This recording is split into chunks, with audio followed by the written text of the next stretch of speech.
Relationship ബ്രേക്കപ്പായി പോകാനുള്ള correct ചില പോയിന്റുകളുണ്ട്. ആ പോയിന്റുകളാണ് ഞാൻ നിങ്ങളോട് പറയുന്നത്.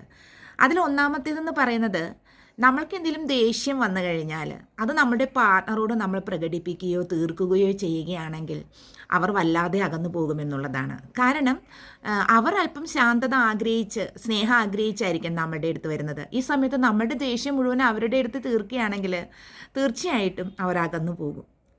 രണ്ടാമത്തെ കാരണം എന്ന് പറയുന്നത്, നമ്മളെപ്പോഴും ഇമോഷണലായിട്ട് അവർക്ക് അവൈലബിൾ ആയില്ല എങ്കിൽ അതും അവരെ അകറ്റിക്കളയുമെന്നുള്ളതാണ്. കാരണം നമ്മുടെ ഇമോഷൻ അവർക്കും കൊടുക്കുന്നില്ല, അവരുടെ ഇമോഷൻ നമ്മൾക്കും കിട്ടുന്നില്ല എങ്കിൽ ബ്രേക്കപ്പിന് കാരണമാകാം. അവർ ഇമോഷണലി നമ്മളെ ആഗ്രഹിക്കുന്ന സമയത്ത് നമ്മൾ അവൈലബിൾ ആകണം എന്നുള്ളതാണ്. അല്ലെങ്കിൽ അവർ കടുത്ത നിരാശയിലേക്ക് പോകണം.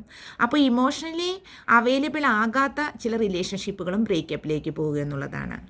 ഇനി മൂന്നാമത്തെ സ്ട്രോങ് ആയിട്ടുള്ള കാരണം എന്ന് പറയുന്നത് കമ്മ്യൂണിക്കേഷനാണ്.